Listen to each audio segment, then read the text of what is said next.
Please welcome a man who's walked both paths with impact and influence, Mr. Robert Kabushenga, corporate lawyer and former CEO of Vision Group. He is a corporate lawyer and executive, formerly CEO of New Vision Group. He currently serves as a non-executive board member of KCB Bank Uganda Limited. Known for his energy and leadership, he excels at uniting people and sharing ideas. Grounded in faith and committed to integrity, he is on a journey of self-rediscovery, prioritizing authenticity over political correctness in both personal and professional life. Ladies and gentlemen, please join us in welcoming Mr. Robert Kabushenga.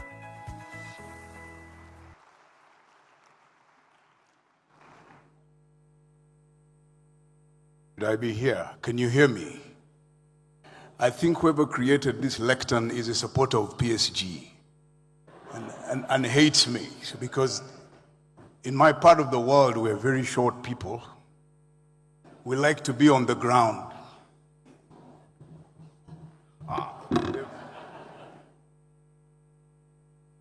Someone has a solution for gravity. So first of all, I need to make a correction before I start speaking. I am not a member of the KCB Uganda board anymore. I am a member of the board of Old Mutual Life. And in fact, those descriptions is precisely why I am speaking the way I am going to speak today. But first of all, because I need to go back home and be welcomed. I don't know if this was done, but I have to do it. I must acknowledge the Honorable Henry Musasizi, who is the Minister of State for Finance in Uganda.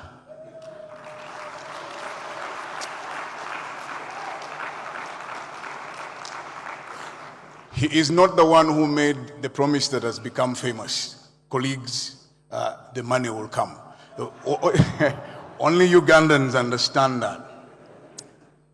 So I did promise people online that I am going to share what I'm saying to you with them, and that's why I put my phone there so that people who live in the digital world can benefit from what I have to say. MC didn't tell me how much time I have. I talk for a living these days, so I can go on. I am practicing how to become a pastor. TD Jakes has retired. So by the way, the only reason I was brought here to do this part of the talk, and for this reason I'll ask you, put away your pens and papers and everything. Because the professors have just done their work. This is the time at the closing ceremony when you bring the entertainers. So I'm going to do the comedy part. So you so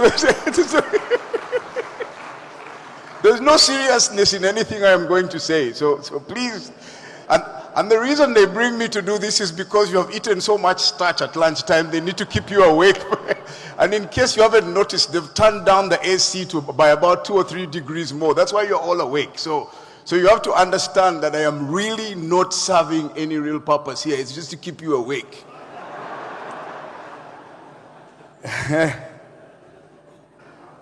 I want to thank Amin and group. I haven't been to Kigali in over 10 years. The only time I'd come is by the way, even you, the guys who are doing ushering, sit down and listen. Forget, there's no other important person coming. I am the last, so you sit down. Sit down and listen. Don't worry, you don't have to show anyone anywhere to sit. By now, if anybody doesn't know where the toilets are, ignore them. Huh?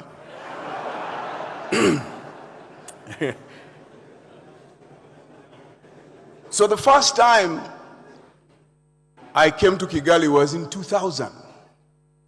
Believe it or not, I came by road because at the time there was no airline and I think the airport was not particularly good shape.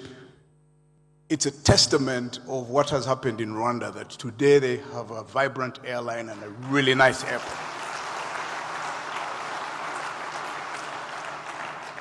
And indeed, it comes from the work of someone that I want to reference.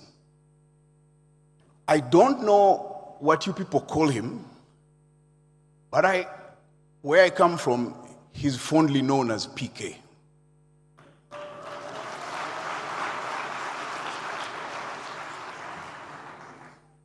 So I didn't know him when he lived in Uganda, but I saw him at least once or twice. And he was very small, and he drove a cross-country Mercedes alone without bodyguards or anything, military fatigues and eyeglasses. And then later on, I picked greater interest in him when he led the struggle for the liberation of this country. And at that time, he had a reputation for being disciplined and ascetic. You can do ChatGPT. They'll tell you what ascetic is. I'm sorry, I didn't know that we were going to need a translator. So the French guys sit next to anybody who looks European or Algerian. They'll tell you what I am saying. They have an understanding of some French and English. So when we came in 2000, a friend of mine, who is a businessman here, had arranged the visit. And so it was actually the 2000 Kuibuka, the remembrance for genocide. So that's when we came. And that friend of mine, at that time I was working in the media, and that friend of mine wanted us to go and tell the story of what had happened. In return, we also asked him if we could have an interview with PK. And he said, in typical East African speak, said, we will see. And as you will hear later, we saw.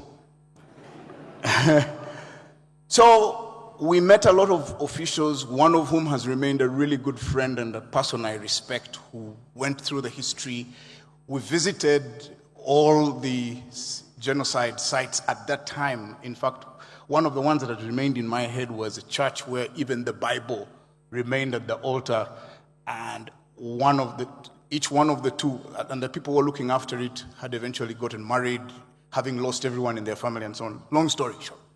Anyway, the last official we met assured us that, hey, there is no way you're going to meet the president. He's busy. He's got cabinet, he's what. So I will be the one talking to you.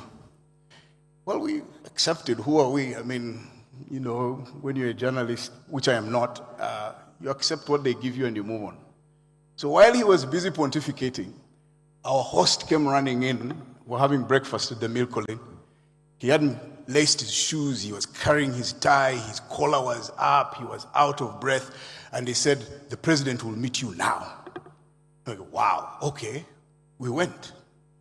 So when we get there, we walk into his office. The secretary asks us to walk into his office, and then she picks up the correspondence, and he clears up everything, and then he turns to us and he says, I'm all for you. So we started apologizing for nothing in particular, and then we said, you know, we're sorry to be in front of you, and we won't take a lot of your time. We just have 2 or 3 questions, and we're gone. He just waved his hand and said, sit and we talk. We talked for over 3.5 hours. Later on, I learned that he delegated someone else to chair the cabinet meeting, and he paid attention to us. So when I walked away, we walked out of the office, I turned to my friend Peter Mwesige, with whom we had come, and I said, what was that? We had just experienced Paul Kagame, the man, not the president, the man. And then I noticed something else, which is a practice I have taken on ever since, 25 years. His desk was clean. No papers, no electronics, no photos of family, nothing. Like some of you have computers as an expression of power. You have laptops, what? Photographs of all your wives and the other children, and crucifix, Allah. Then you hide the witch doctor's talisman in the desk so they don't fire you. I mean, this guy's desk was clean. There was nothing. He just focused on us. And since then, I have picked piqued an interest in the things that he said. I had wanted to play something, but because of all the media preparations, I decided not to. About 2 or 3 months ago, at the height of the M23 fight next door, if you don't come from this area and you don't understand M23, it's okay. You'll find out at night when you go to the bar. They'll tell you what it is all about. A video of his was released in which he was assuring his colleagues, and he wasn't mincing any words. Those of us who come from places where politicians like to be polite, sorry, Henry, I'm not talking about you, I'm just generally, and talking, he has spoken straight. Okay? Others like, so when I challenged them on social media, all of them released a communique. Has any of you ever read a communique? It is the greatest art of fudge that you'll ever find anywhere. It says a lot without saying anything. So anyway, one of the things that remained in my mind, and if it's the only thing that you take away today from what I'm going to tell you, is a simple question. How many of you bring yourselves to your profession or to your career the way PK has brought his personality to shape the presidency and what a presidency of a country like where we are in Africa should be? Or have you been consumed by your office and powers and we no longer recognize you? This is when I ask my friends who are running the IT system to put up my first slide. Drum rolls, my slides are coming. Because I must also show you that I am computer literate. Yeah! Those two guys, they are all in one person standing in front of you. One of them, yes, I know why you're clapping, because I look better.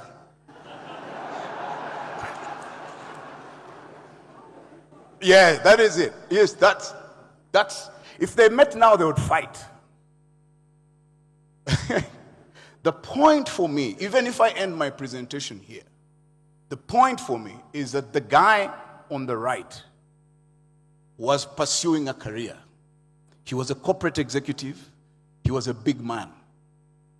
The guy on the left of you is a human being.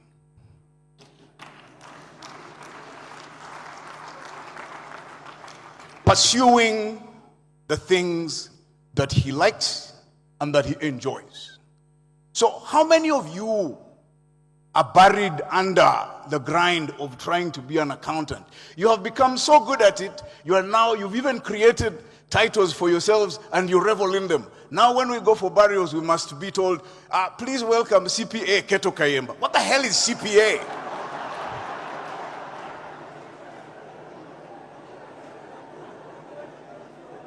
We have created all these titles. You know, we're killing ourselves without realizing it. So you get your audit work or your accounting work, and that becomes your life at home. Your spouse is trying to talk to you, you're telling them about RFO and I don't know, bank statement, what? You're at home, it's supper time, they're watching TV. Why do you take work home? And then you're shameless. You go to social functions dressed in your corporate wear. Why? Then they call CPA. What? It's a wedding. Why are you in the CPA shirt?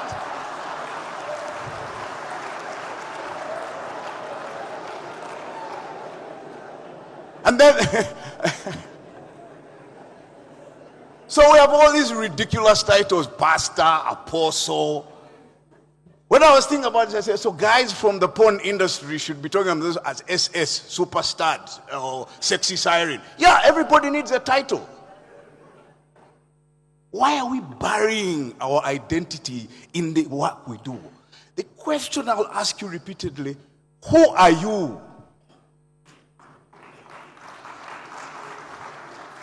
When the guys asked me to fill in the bio to read here, they read their own thing. I told them, I am a father. You can never take that away.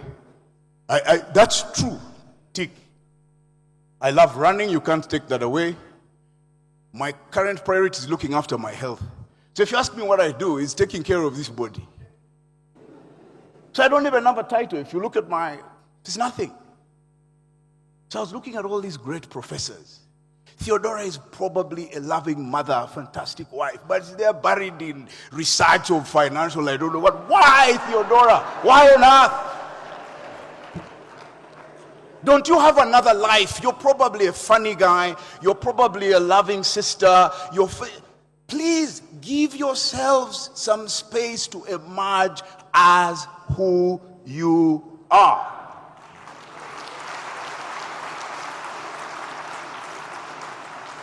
The thing that makes me laugh, on social media, you see guys, and he's there, he's the boss of the organization, like my friend Amin.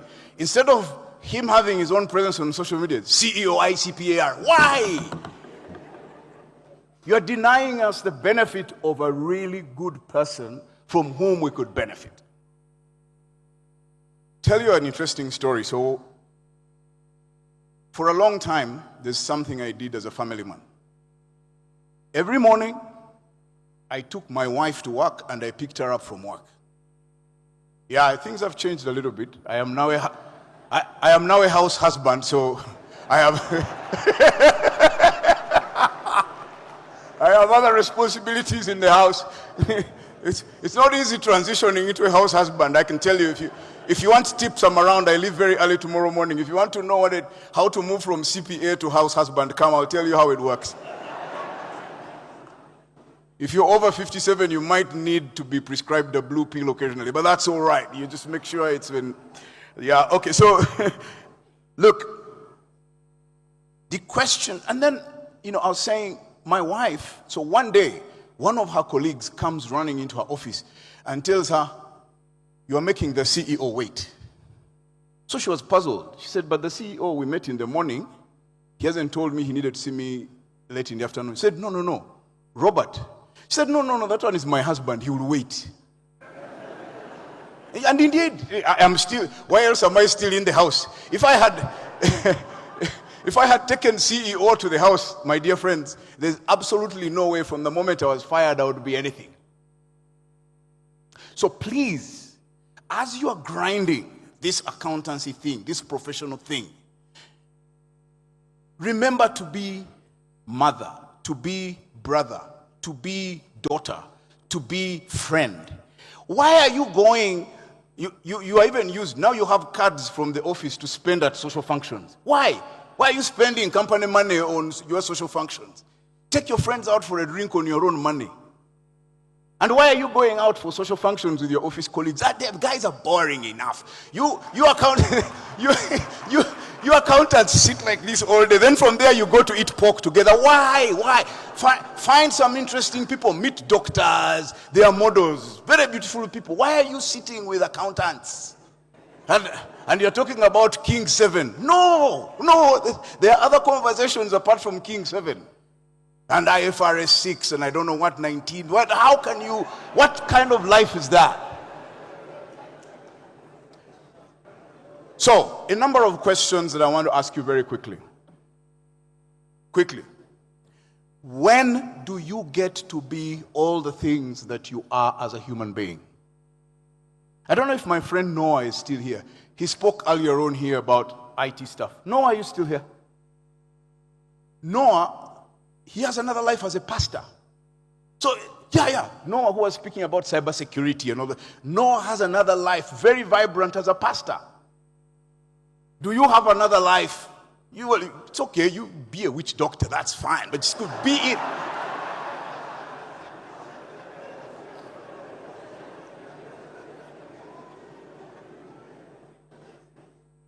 If you died today, would we mourn CPA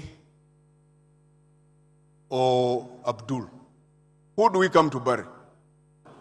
So why are you denying us Abdul by thinking you're so important?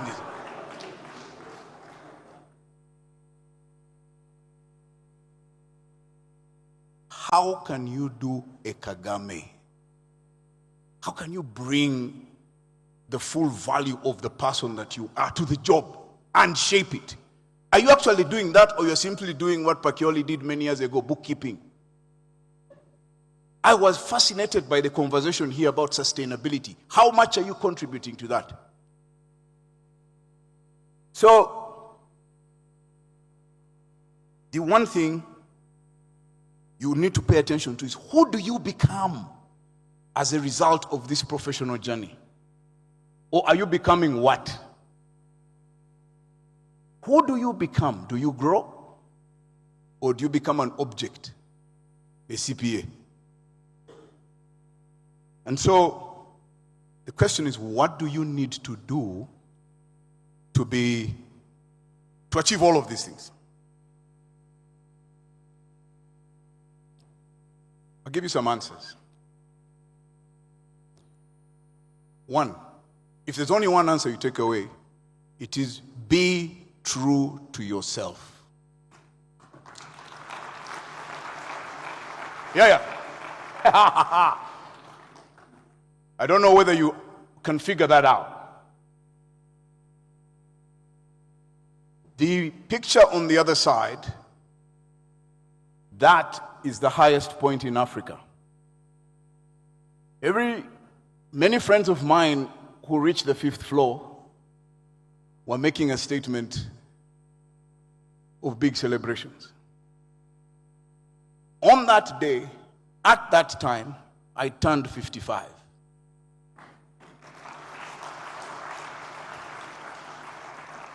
I went to prove to myself that I am still who I am by going to the highest point in Africa. And then, here, when I got here, this is the first time I was officially entering Rwanda, but on foot, through Uganda. I think that's the highest point in Rwanda. Muhabura, on the Virunga. So you need to start thinking, can you approach life differently? Can you do things that you're not doing now that you've always wanted to do? Maybe you have wanted to learn how to fly a plane. And I'll explain that set of photos. Or you have wanted to learn how to drive a grader. The picture on the other side, I told myself that as part of my 55th celebrations, I would run what is called the ultimate race. That is an 86-kilometer run from Durban to Pietermaritzburg. I did it in 11 hours, and I finished it. And I am going back to run from Pietermaritzburg to Durban because I don't want someone to tell me stories about the up run and the down run. How many of you can do 5 kilometers?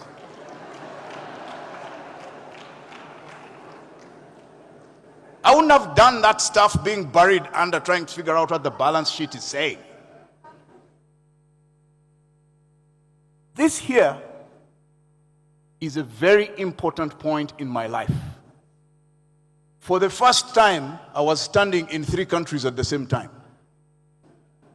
Rwanda, Uganda, and DR Congo.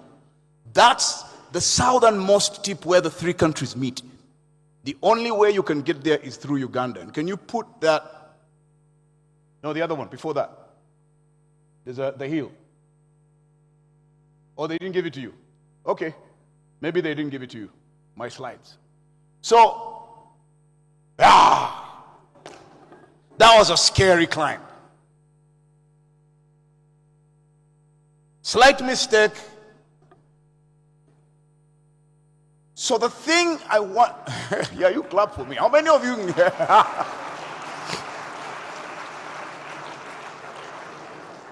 Folks, why am I showing you this? First of all, the journey to the top is not easy. It requires a certain amount of tenacity and resilience. But the most important thing I want to tell you, because our professional lives have become so comfortable and they shield us from a lot of things, one of the things that has dropped off human experience is adversity. I swear today, 3/4 of you, you're driven from home, They carry your bag to the lift. You go up by lift. You enter your office. They open the door. They bring you tea. They bring you lunch. You walk out. You don't carry your bags. You enter the car. You're driven home. They open the door into your house. And even the other things of after supper, they have to help you to do them.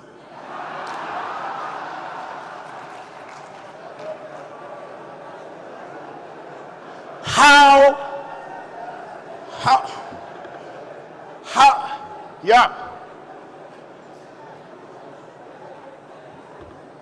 For the men, she has to help you wake it up a bit. Chop, chop, chop, just get it up.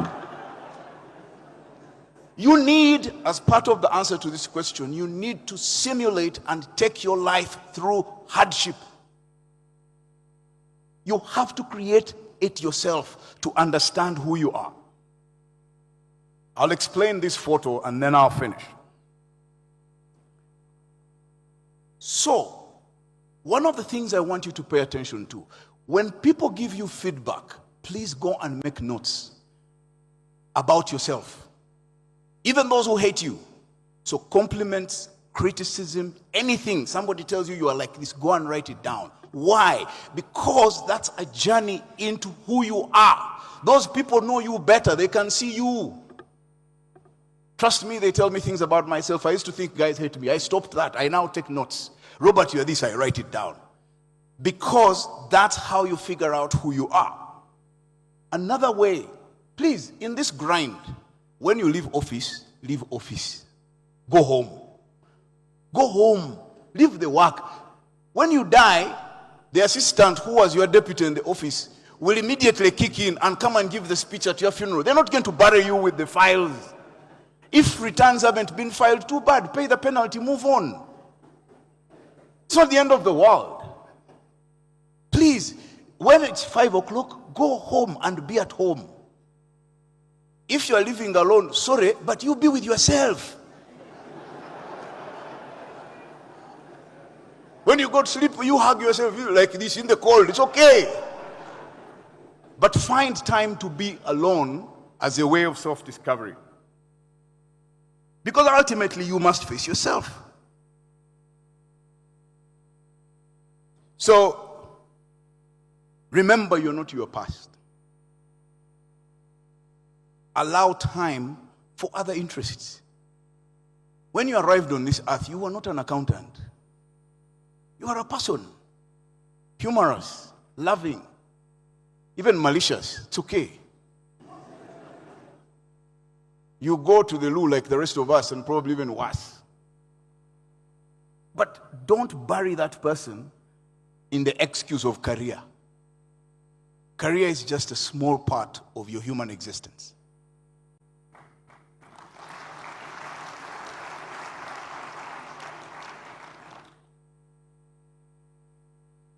Finally, those photos, please bring them back. I had just spent, when that picture was taken, is about, I think, this year or last year. That's my current occupation. I grow coffee for a living. But I had spent 30 years in the corporate world. Then everybody says, oh, Robert, you retired. I said, no, you don't retire, you change careers. Now I am a farmer.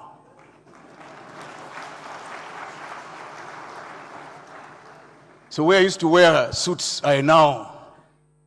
So today I'm actually putting on my best. I like you guys so much. I'm so very well dressed for you. Yeah. This here is our latest innovation. The guys from South Africa will probably know Firio. Firio was a very senior female editor on the African continent, very experienced. Charles Onyango Boy is well known to the East Africans. I don't need to explain, probably actually the whole continent. There's a young lady at the back called Adesua. The ones from Nigeria will know the Osagi family, Bello, them guys. We've gotten together to start a podcast because we believe that if we bring our media experience, we can take advantage of the changes in technology and create a platform where Africans can talk their things as Africans, not other people talking for us and analyzing for us. We've had it. So We've started afresh. What am I telling you? In life, if CPA ends, maybe go and be a nurse. Yeah. How about being a math teacher to primary school kids? Start another career. There's no problem. It brings fulfillment. Why do you want to die? Balance of, what's that thing called? Something, statement of something. The one which tells you cash flow. Keto, what is it called? Something. There's another one, something which I think used to be, it used to be called the balance sheet in my days. When you go back home, please take back home a human being who has experienced people from the African continent. Don't go telling your wife about the professor from Wellington who was talking about research and I don't know what. No! Tell them about the guys you met, the nice people, and so on and so forth. Please, please, please, don't kill the human being in search of a corporate executive. Don't do to yourselves what I nearly did to myself in 2018. Do to yourself what I'm trying to do to myself now. See you guys in the evening.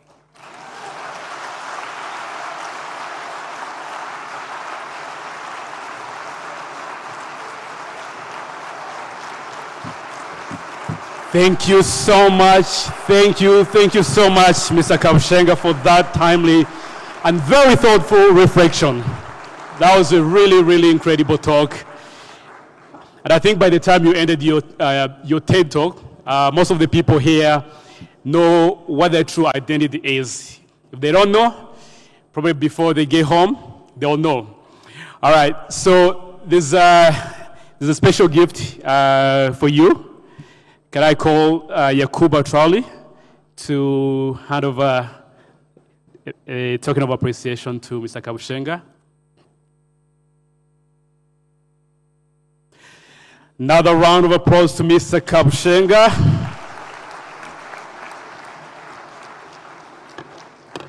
Sorry, I forgot one thing. No, this is not for you. This is for the Ugandans, the ICPAU, SCCA Ugandans. Now I am on the continental platform. Please don't invite me for your chapter talks anymore. I'm done with you guys.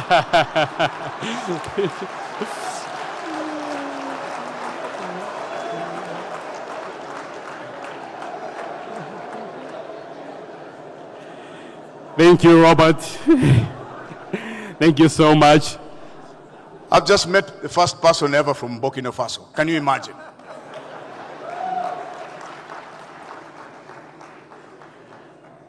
Robert, thank you so much. I don't know how much you charged, but somebody was whispering in my ear that if you only charge for the TED Talk, you should send an invoice for the entertainment part of your TED Talk.